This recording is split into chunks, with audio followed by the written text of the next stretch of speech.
we've talked some about the similarities and differences between the original practice of land acknowledgement. It's been part of the Indigenous history and what you see organizations doing today. Is there anything you would change about our attempts, the attempts that are being made, if you could give some advice, if you could consult with or whisper in the ears of those that are struggling to understand this and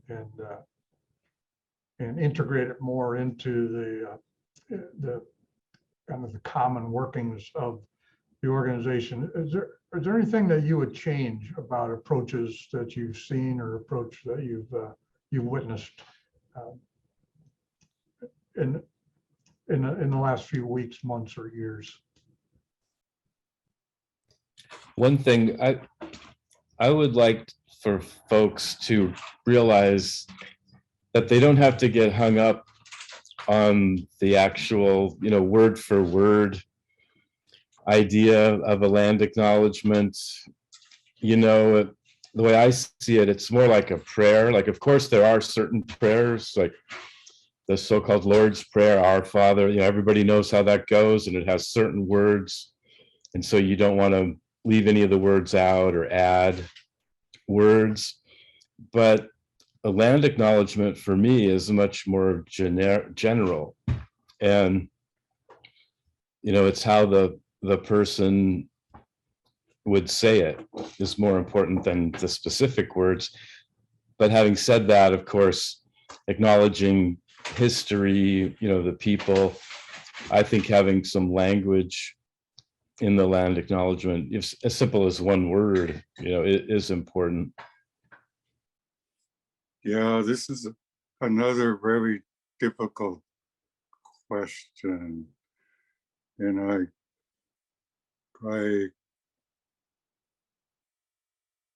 I'm going to touch on something that's a little bit sensitive.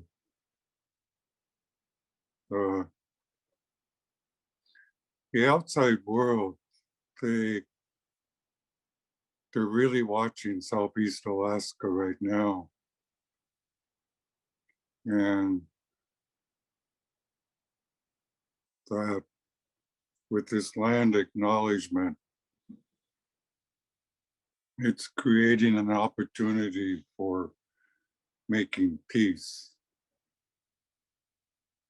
between the university or between. We have an opportunity to set our hard feelings aside, our bitterness, our anger, our hatred, and set it aside and acknowledge that it's the simple things in life that matter the most. And that with this land acknowledgement, I don't know how to express it, but we're encouraged to get an education, get a job, get a career at the expense of our families, at the expense of our culture. And with this land acknowledgement and the classes that you're going to offer is going to change that direction. It's going to, the classes will offer plant healing. It'll offer cultural stuff, language, and it will put the pride back into us. And the whole university system is going to change. And even all of Southeast Alaska is going to change. Like, for instance, get out of the timber industry, for instance. So what's going to replace that? And the university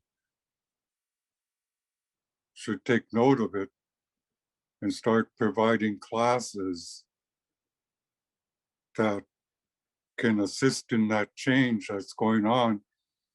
Classes such as making canoes, plant harvesting, sustainability, language, and how we get along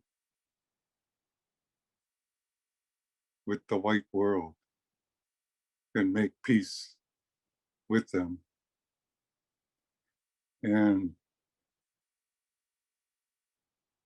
take our rightful place. So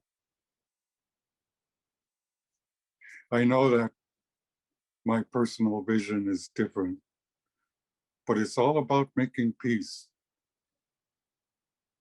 And when we make peace, then good things are going to happen to us. And businesses will come because of this.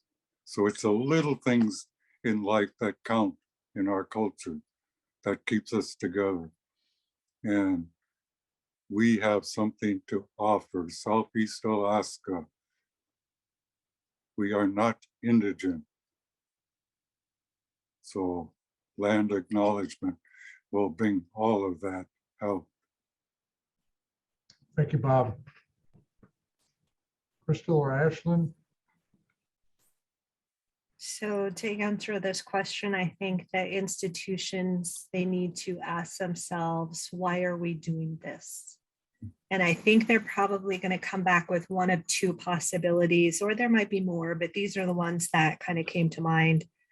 The first is that they're trying to create an atmosphere that hasn't always been welcoming to underrepresented communities, such as Alaska Natives. Bob talked about it in one of his earlier responses, right?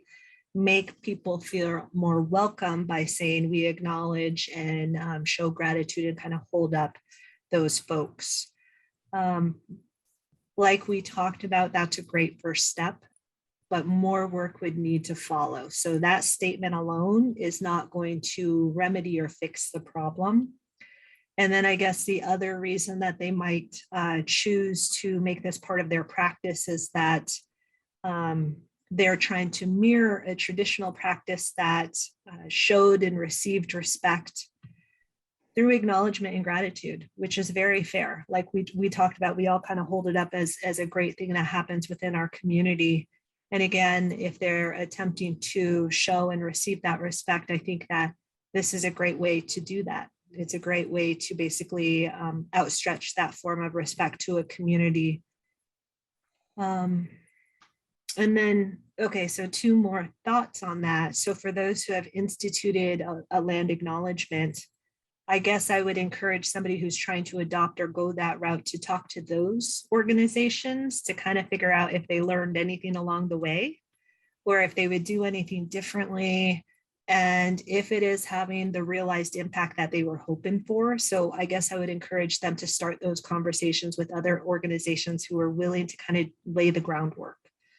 And my biggest hope is that those organizations and organizations to come would consult with members from that group. So Alaska Natives, whether it's the tribe, whether it's a corporation, whether it's an individual Alaska Native who was born and raised in the culture and kind of understands what they're attempting to do. Because for me, it always kind of comes back. I think we can say that sometimes we are triggered. So Bob had just talked about how we need to kind of let it go. We need to kind of grow as a community. We are all one, sharing this great land. I understand what he's saying. And I guess I would just add to it that an African proverb that stands out to me and might fit is nothing about us without us is for us. And so I hope that if somebody is trying to go that route, they can kind of rely on the support of people from that community to sort of guide them so that they're not facing those stumbling blocks straight off the bat. I think that would help ease it. And then it would also give that buy-in that this is, whether it's the language, the verbiage, whether it's when it's done, I just think it would really help if it was done in conjunction with each other. Again, I talked about building bridges, and I think that that's one way, is that those organizations have neighbors and have routes and consultants that they could go to kind of figure out, am I off track? If so, help to realign me because I really want to go in the right direction. So those would kind of be my recommendations. Are there similarities and differences? Yes, definitely. We've talked about them, but I think if I was trying to kind of encourage, I think those would be my encouragement points and considerations. Thank you, Crystal. So Ashlynn, I wonder if you have some thoughts about what you would change about the approach that you see institutions taking as they begin to implement land acknowledgements. As a high school student, you've witnessed changes there during your time as a student. As you watch that, anything you would change about that? Anything you would want that you see that you say, yeah, keep doing that, but you may want to modify it in this way or have this in mind as you move forward with it? Yeah, so I think that the land acknowledgements are doing well, but I feel like they can, like everything, it can be improved on. So it can, I feel like, as long as you like Crystal said, engage with the people and the community that you are acknowledging, it'll go better. But I think you should collaborate with the people. Like if you just work with and learn how we did acknowledgements and do them, and learn the history behind it and try and get help with it, it would be even better than it is already. Well, thanks.